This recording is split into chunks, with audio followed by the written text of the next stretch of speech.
여러분, 혹시 이런 생각해 보신 적 있으세요?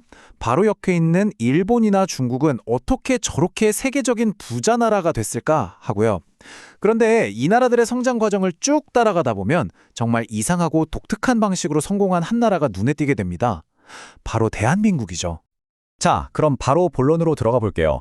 어쩌면 되게 단순해 보이는 질문이지만 사실 한 나라의 운명을 가른 아주 근본적인 질문이기도 합니다. 대체 이 나라들은 그 어마어마한 부를 어떻게 쌓아 올린 걸까요? 그 첫걸음은 과연 무엇이었을까요? 오늘 우리가 이 경제 미스터리를 풀기 위해 함께 따라갈 여정은 이렇습니다.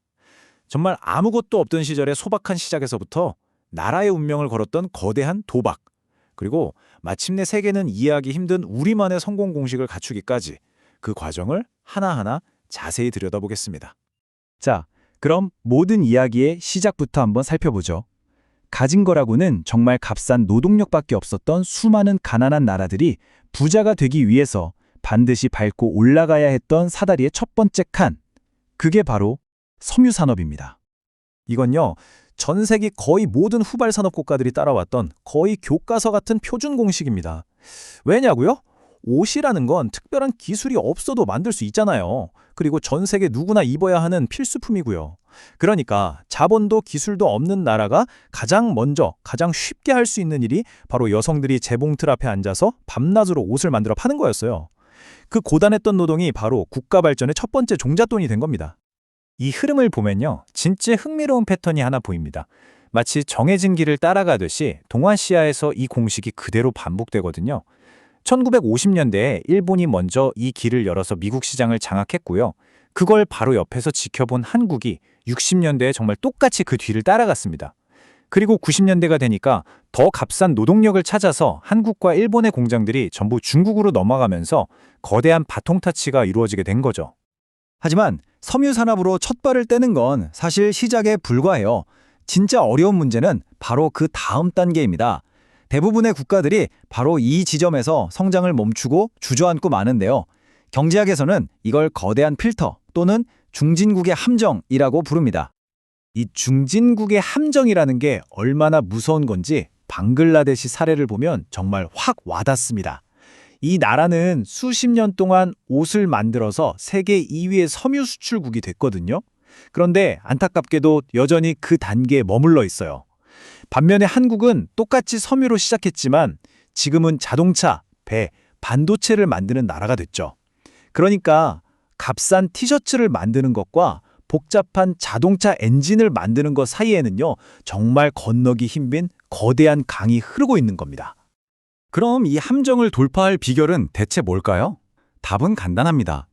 바로 압도적인 기술력, 천문학적인 자본 투자, 그리고 사람 손으로는 불가능한 정밀한 기계 설비, 이 세 가지가 필요해요.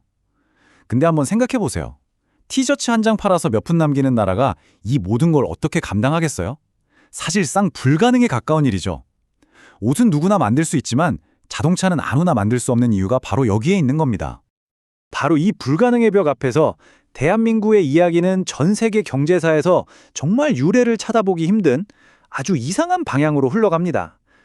1970년대 상식적으로는 도저히 불가능해 보였던 그 다음 단계로 넘어가기 위해서 이 나라는 정말 대담하고 솔직히 말해서 무모하기 짝이 없는 거대한 도박을 시작합니다. 기술도 없고 돈도 없었잖아요. 그래서 한국이 선택한 방법이 뭐였냐? 바로 빚이었습니다.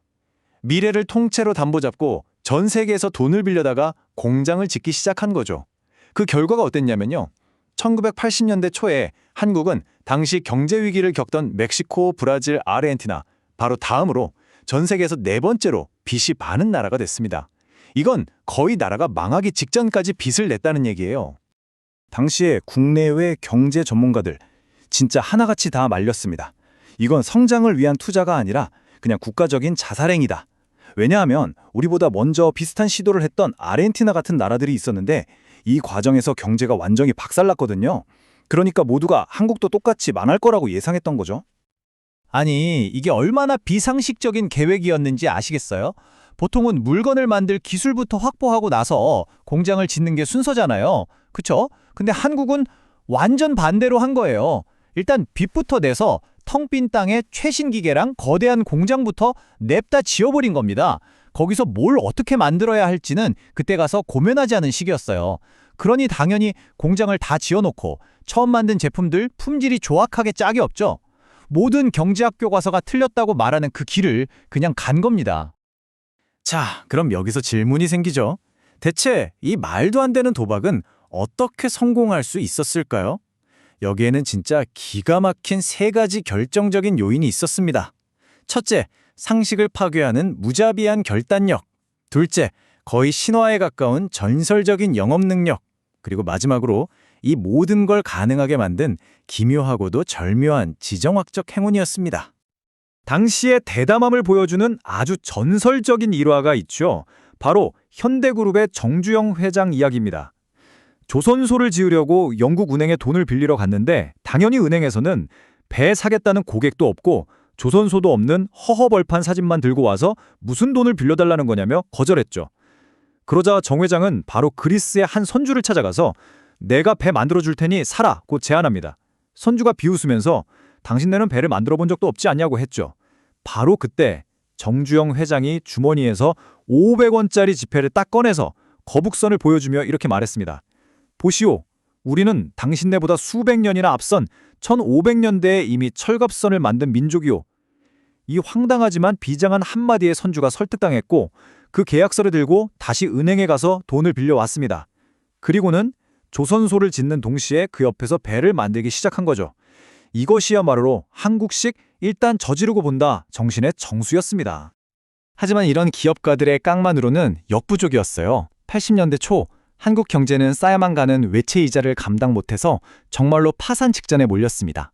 바로 이 결정적인 순간에 정말 영화처럼 행운이 찾아옵니다. 당시 한국은 냉전의 최전선에서 공산주의 진용을 막는 방파제 역할을 하고 있었거든요. 한국은 바로 이 지정학적 위치를 지렛대 삼아서 미국과 일본을 설득했습니다. 우리가 최전선에서 막대한 국방비를 쓰면서 공산주의를 막아준 덕분에 일본이 안심하고 경제성장에만 집중할 수 있었던 것 아니냐는 논리였죠. 결국 미국의 지지 아래 일본으로부터 어마어마한 규모의 차관을 얻어내면서 가까스로 위기를 넘길 수 있었습니다. 이게 바로 비슷한 도박을 했다가 실패한 아르헨티나와 한국의 결정적인 차이점이었어요. 우리에겐 기댈 수 있는 지정학적 운이 있었던 겁니다. 자, 이제 이 거대한 퍼즐의 마지막 조각, 어쩌면 가장 중요한 비밀병기라고 할 수 있는 부분에 도달했습니다. 많은 전문가들이 한국 경제 성장의 진짜 비밀은 바로 이것이라고 말하는 것, 바로 문화적인 요인입니다. 우리 한국인들에게는 이게 너무나 당연하게 느껴지는 직업 윤리인데 사실 이게 전 세계적인 관점에서 보면 거의 찾아보기 힘든 굉장히 기이한 문화거든요. 예를 들어 독일 자동차 공장에서 조립 라인에 문제가 생기면요. 담당 직원은 즉시 라인을 멈추고 전문가가 올 때까지 기다리는 게 원칙입니다. 근데 한국 공장에서는 어떻게든 임시방편으로라도 고쳐서 라인을 계속 돌리려고 하죠. 이건 내 담당 업무가 아니더라도 밤을 새워서라도 어떻게든 마감에 맞춰서 물건을 만들어내는 이 집념. 이것이 바로 후발주자로서 선진국을 죽어라 따라잡아야 했던 시절에 엄청난 경쟁 우위가 됐습니다. 서구의 합리적인 계약 기반의 노동 문화로는 도저히 이해할 수 없는 방식이었던 거죠.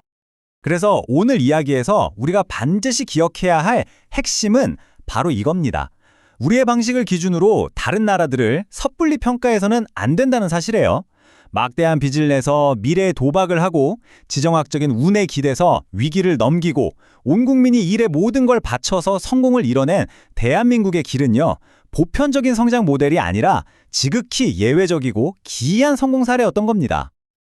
그리고 이 모든 이야기는 결국 우리 자신에게 하나의 묵직한 질문을 던집니다.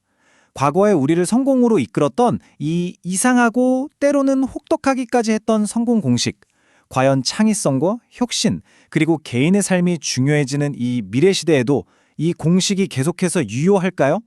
아니면 우리는 이제 완전히 새로운 성공의 방정식을 찾아 나서야 하는 걸까요?